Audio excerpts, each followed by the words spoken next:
c'est définitivement scellé. Je crois qu'il faut un psychiatre en urgence qui doit intervenir en Algérie pour ausculter les dirigeants algériens parce qu'ils sont devenus fous. Monsieur Seferlib, le Premier ministre algérien, a fait des déclarations incroyables, des déclarations irrationnelles, affolantes. Nous sommes en 2026 et nous avons un Premier ministre en Algérie qui dit au monde entier que l'Algérie est une terre bénite parce que Dieu lui a donné du fer. Raj Bilal serait donc la preuve du lien direct entre Dieu et l'Algérie.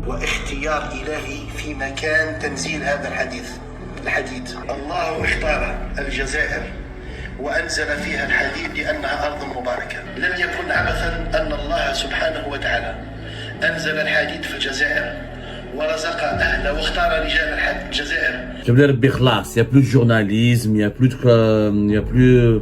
a plus rien à faire. Je veux dire, il faut s'arrêter là. Le fer de Raj Bilal est une bénédiction divine. Là, il faut faire intervenir un psychiatre. Là, c'est une délire. C'est une bouffée délirante, on appelle ça. Mais bref, ce sont des fous, ce sont des aliénés, classe. Il y a une crise de démence, du délire général. Mais là, les pays qui ont de l'ordre, mais là, l'Arabie Saoudite, classe. Ah, l'Arabie, elle a du pétrole, elle est bénite par Dieu, elle a un pétrole. Et le Japon, qui n'a pas de richesse. Et la Corée du Sud, qui n'ont pas de richesse. Mais ça parmi les pays les plus riches et les plus avancés du monde. Ils sont détestés par Dieu. C'est définitivement scellé. Le sort des dirigeants algériens est définitivement scellé. Le verdict est sans appel. Je crois qu'il faut un psychiatre en urgence qui doit intervenir en Algérie pour ausculter les dirigeants algériens parce qu'ils sont devenus fous. Ils sont devenus fous. Et le discours du Premier ministre algérien Seferlib Oran en marge des activités du lancement du train minéralier Raj Bilal Béchar pour acheminer le minerai de fer de la mine de Raj Bilal jusqu'à Béchar pour ensuite acheminer encore une deuxième fois ce minerai de fer vers des usines de production de l'acier à Oran. Monsieur Seferlib, le Premier ministre algérien, a fait des déclarations incroyables, des déclarations irrationnelles, affolantes. Je crois vraiment qu'il doit aller consulter un psychiatre en urgence, puisqu'il a dit devant les caméras de tous les médias algériens, devant les caméras de toutes les télévisions algériennes, la déclaration du Premier ministre algérien a fait le tour du monde. Elle a suscité un incroyable buzz, un bad buzz sur les réseaux sociaux. Seferlib, qui n'est pas sénile, donc il est jeune, hein. Seferlib, il a moins de 60 ans d'après la biographie, il a 55 ans, donc il n'a pas 85 ans ou il a 95 ans, donc il n'est pas sénile. Je pense qu'il savait ce qu'il était en train pertinemment de dire, il connaissait la signification des mots, puisque Seferlib, nous sommes en 2026 et nous avons un Premier ministre en Algérie qui dit au monde entier que l'Algérie est une terre bénite parce que Dieu lui a donné du fer. Donc nous sommes une terre bénite parce que Dieu nous a donné du fer. Donc parce que nous sommes, apparemment, selon Seferlib, le Premier ministre algérien, nous sommes un pays privilégié, nous sommes le pays privilégié, nous sommes un pays aimé par Dieu, privilégié par Dieu, nous sommes un pays protégé par Dieu et chéri par Dieu parce qu'il nous a donné une mine de fer qui est celle de Raj Bilal. Raj Bilal serait donc la preuve du lien direct entre Dieu et l'Algérie. Regardez sa déclaration. واختيار إلهي في مكان تنزيل هذا الحديد. الله سبحانه وتعالى نعلم جيدا أنه لا ينزل من السماء إلا فوق أرض مباركة. الله اختار الجزائر وأنزل فيها الحديد لأنها أرض مباركة. فيه بأس شديد، والبأس لا يرفعه إلا الرجال. والله حكيم وكل شيء ينزله الله ويوجهه إلى مكان معين فيه حكمة، لأن هذه الأرض أرض رجال وسقاها دماء الشهداء. لم يكن عبثا أن الله سبحانه وتعالى أنزل الحديد في الجزائر ورزق أهله واختار رجال الجزائر ليدينوا الحديد، لأنه كما يعرف ويقال في لغة العرب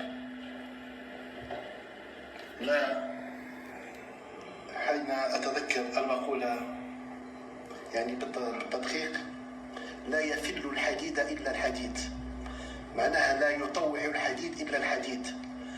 حتى تطوع الحديد لازم أن تكون أنت حديد، معدنك حديد، وهذا بأس يختص به الله عز وجل عبادا وفئة من عباده. إذا نزل في أرض مباركة باختيار إلهي وهي الجزائر.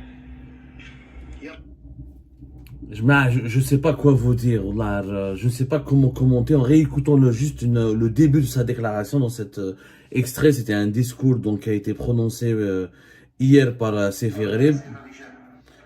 إرادة إلهية واختيار إلهي في مكان تنزيل هذا الحديث. الله سبحانه وتعالى نعلم جيدا أنه لا ينزل من السماء إلا فوق أرض مباركة. الله اختار الجزائر وأنزل فيها الحديد لأنها أرض مباركة. Je veux dire, il n'y a plus de journalisme, il n'y a plus il y a plus rien à faire. Je veux dire, il faut s'arrêter là. Je pense que c'est très grave ce qui s'est passé. Là, le premier ministre algérien, il a décrété que l'Algérie est une terre bénite et que Dieu a béni l'Algérie et que Dieu aurait donc offert à l'Algérie un cadeau divin. C'est une bénédiction divine. Le fer de Rajbilet est une bénédiction divine. Je pense que c'est bon, on peut pas être journaliste. Là, il faut faire intervenir un psychiatre. Là, c'est une délire. C'est une bouffée délirante, on appelle ça. Une bouffée délirante. Les dirigeants algériens sont devenus fous. Sont devenus vraiment fous. C'est une bouffée délirante aiguë. Voilà, il faut vraiment appeler ça ainsi. Il faut aller voir, consulter les bouffées délirantes sont des épisodes de délire survenant brusquement chez une personne n'ayant jamais manifesté auparavant de problèmes psychiques de ce type. Très souvent, dans les jours précédant la bouffée délirante, les personnes ne dorment plus ou très peu. Donc, ou Sefer Rib est devenu fou, il a un problème, il est instable mentalement, ou il est devenu malhonnête et escroc, et il utilise donc la religion pour essayer d'arnaquer, de manipuler une opinion publique connue en Algérie pour son conservatisme religieux et connue pour sa sensibilité particulière à l'égard ou vis-à-vis de l'argumentaire religieux. Rappelons quand même des faits. L'Algérie n'est pas le seul pays au monde qui a dû faire. Je vais vous donner maintenant, parce que on a belé Sefer Rib, avoir du fer et le minerai de Rajbilet, et la preuve que l'Algérie est une terre bénite.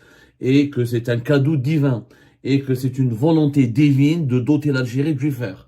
Je vais vous donner la liste des pays très pauvres, très pauvres, qui ont du fer, et du fer de meilleure qualité que Rajbilet. Un exemple, la Guinée. La Guinée qu'on a créée, qui a inauguré récemment, l'un des plus grands gisements de production du fer, c'est à Simondo. D'ailleurs, nous allons vous préparer une émission de comparaison entre le projet Simondo et Rajbilet en Guinée qui a été financé en grande partie par la Chine, et les premières cargaisons d'exportation du fer de Simondo ont été exportées vers la Chine au cours de ce mois de janvier 2026. La Guinée, le gisement de Simondo, c'est 8,6 milliards de tonnes de minerais. Donc, c'est des réserves beaucoup plus importantes que Rajbilet. Donc, Rajbilet n'est pas vraiment la troisième réserve mondiale. Simondo a beaucoup plus de réserves en fer que Rajbilet. Et il a une qualité très forte en 65% de teneur en fer. 65% du minerai de Simondo en Guinée qu'on a créé, c'est du fer. Alors Rajbilet, c'est entre 57 et 58. La qualité du minerai de fer de Simondo est largement supérieure. Et pourtant, la Guinée est l'un des pays les plus pauvres du monde. Et l'un des pays les plus pauvres de la planète. Est-ce que vous avez vu un dirigeant de la Guinée dire un jour « Ah, c'est une bénédiction divine, c'est un cadeau de Dieu, ce fer ». Si c'était vraiment une bénédiction divine, si c'est vraiment une volonté divine d'aider les pays qui ont du fer, pourquoi la Guinée serait un pays pauvre? Ça veut dire que Dieu est injuste. Si j'applique la logique, à quelques jours du mois du Ramadan, je crois que c'est bon. On est en train, non seulement on était déstructuré, non seulement on n'a plus de logique politique, on n'a plus de logique éthique et morale. Là, nous sommes en train de détruire la logique spirituelle et religieuse de l'Algérie. Nous sommes dans l'illogisme spirituel et religieux. Si le fer était une bénédiction divine, pourquoi la Guinée serait l'un des pays les plus pauvres de la planète? Il y a là des gisements beaucoup plus importants et du fer de meilleure qualité que Rajbilet. La Sierra Leone, l'un des pays les plus pauvres de la planète aussi. Il a des réserves estimées à 1 milliard de tonnes de gisements de fer. C'est le gisement de Tonkololi. Le Libéria, l'un des pays les plus pauvres de la planète. Il a des réserves de 4 milliards de tonnes qui sont exploitées en ce moment à ArcelorMittal, à Yekepa. Est-ce que le Libéria a été béni par Dieu ou il a été protégé ou élevé par Dieu au rang des pays développés et riches alors qu'il a dû faire? Je continue. La Mauritanie, notre pays voisin, ils exploitent, ils ont déjà un train de 700 km qui parcourt le désert pour exploiter le minerai de fer. Ils ont 1 milliard de tonnes. Et c'est la mine d'Atomaï, avec 500 millions de tonnes de prouvé. Et pourtant, la Mauritanie est l'un des pays les plus arriérés et l'un des pays les plus sous-développés du monde. L'Ouganda, en Afrique, aussi un pays beaucoup moins pauvre que le Libéria et le Sierra Leone qui essaie de se débrouiller et d'évoluer, mais il a beaucoup de fer et il reste un pays très pauvre. Le Congo, il a des réserves potentielles de plusieurs milliards de tonnes de fer dans le Katanga qui n'ont pas été encore explorés, et exploités et les projets miniers n'ont pas été encore lancés. Est-ce que le Congo qui a les guerres civiles, les divisions, les problèmes, la pauvreté, la misère, est-ce que c'est une bénédiction divine le fer pour le Congo-Kinshasa? L'Angola, le Cameroun, la Côte d'Ivoire, dans tous ces pays-là, il y a du fer. Est-ce que est-ce que ce sont des terres bénites? Donc Dieu a béni tout le monde. Il n'a pas uniquement béni que l'Algérie. Ça n'a aucun sens. On va l'Asie, un pays comme l'Afghanistan, il a 2,2 milliards de tonnes dans un gisement de fer, avec une de très haute qualité. Ça veut dire que le minerai de fer dans l'Afghanistan, sa teneur en fer, elle est de 63 à 69%. Largement 10% supérieure à Rajbilet. Est-ce que l'Afghanistan, qui est l'un des pays les plus pauvres de la planète et les plus détruits de la planète, est-ce que on peut dire que c'est un pays qui a été béni par Dieu ou qui a été, je sais pas, choyé par Dieu, chéri par Dieu parce qu'on lui a donné du fer? Le Niger, il a du fer. La République centrafricaine. Et la liste, elle est longue. Et les plus grands pays producteurs de fer dans le monde sont connus, c'est l'Australie et le Brésil. Mais l'Australie et le Brésil, c'est des pays, normalement, avec la Marasol. Si on applique la logique taxiférée, il y a des prophètes qui ont été envoyés. Maintenant, il y a des nouveaux prophètes en Australie et en Brésil. Les pays producteurs les pays gros, comme l'Australie et le Brésil, qui sont parmi les deux plus grands producteurs de fer dans le monde. Que va-je dire, hein? Comment on peut expliquer cela sur le plan religieux et spirituel? Il y a des nouveaux prophètes. Apparemment, il y a des nouveaux prophètes au Brésil et en Australie. C'est du n'importe quoi. C'est du n'importe quoi. Le discours de Seferib devant les caméras de télévision algériennes, devant l'ensemble des membres du gouvernement algérien. Ce discours qui a été immortalisé, qui a été partagé partout. Cette séquence a été diffusée partout, sur les réseaux sociaux, par les médias algériens, est une honte absolue. Ça démontre que les dirigeants algériens ne sont pas seulement incompétents et médiocres, mais sont fous. C'est des dirigeants détraqués. Le pays est géré par des gens détraqués et ils contaminent leur instabilité psychique, est en train de contaminer le peuple algérien. Puisque malheureusement, beaucoup de gens naïfs en Algérie croient que, effectivement, c'est une chance inouïe d'avoir du fer. Yannès, nous avons eu du pétrole et du gaz depuis les années 70. Est-ce que ça a fait de l'Algérie un pays riche, un pays prospère, un pays stable, un pays sans guerre, un pays sans crise? Nous avons déjà eu du pétrole et du gaz. Le fer, c'est une bénédiction divine plus importante que le pétrole et le gaz. Ça n'a aucun sens. Le pétrole et le gaz, il a empêché la décennie noire, il a empêché octobre 88, il a empêché le printemps noir, il a empêché la crise de 2019, il empêche la dictature, il empêche la pauvreté. Pas du tout. Donc comment on peut réfléchir ainsi? Comment on peut mentir? Il ne s'agit pas de mentir, parce que les dirigeants politiques, ils ont une relation particulière avec le mensonge. Mentir fait partie du discours politique lui-même. On ne peut pas gouverner un pays sans mentir. En partie, à une partie du peuple, à tout le peuple pendant une partie du temps, mais on ne peut pas, comme disait Abraham Lincoln, mentir au peuple tout le temps. On ne peut pas mentir à tout le peuple tout le temps. Ce qui a été dit, ce qui a été fait, ce qui a été déclaré par Seferib est non seulement, c'est pas de la bêtise, c'est du délire, je sais pas comment on peut l'appeler, c'est du délire là, il faut absolument engager un psychiatre en urgence qui doit consulter, qui doit diagnostiquer, qui doit soigner les dirigeants algériens. Mais bref, ce sont des fous, ce sont des aliénés, classe, il y a une crise de démence, du délire général. Elle a un discours. Le fer est une bénédiction divine. Mais là, les pays qui ont de l'ordre, mais là, l'Arabie Saoudite, khlas, l'Arabie, elle a du pétrole, elle est bénie par Dieu, elle a Mecca, elle a du pétrole. Mais là, khlas, on a le Jannah. Il faut supprimer le paradis, le mot paradis dans le Coran. Le paradis, c'est l'Arabie Saoudite. Les Émirats, l'Irak, ils ont des pays, ils ont des richesses, ils ont un sous-sol qui regorge de richesses. Et le Japon, qui n'a pas de richesse. Et la Corée du Sud, qui n'ont pas de richesse. Mais ça parmi les pays les plus riches et les plus avancés du monde. Ils sont détestés par Dieu. Le Japon est détesté par Dieu. La Corée du Sud, elle est détestée par Dieu. Je comprends pas comment on va les classer chez moi. Et pourtant, ils sont hyper développés. Donc, il vaut mieux être détesté par Dieu que d'être aimé par Dieu. Si je suis détesté par Dieu et je vis aussi bien que le Japon et la Corée du Sud. Donc, c'est que la volonté divine, elle est un peu anormale. Bien sûr, vous allez dire que nous sommes en train de nager en plein délire. C'est bon. Les dirigeants algériens sont pétés les plombs. Ils sont devenus fous. Le régime Tebboune a basculé l'Algérie dans une dimension psychédélique. Voilà, c'est psychédélique on le dit. C'est-à-dire dans une dimension... je pense qu'ils ont fumé beaucoup de cannabis, de joints, les dirigeants algériens, où ils sont addicts à la drogue, où ils sont devenus fous. Je ne vois pas...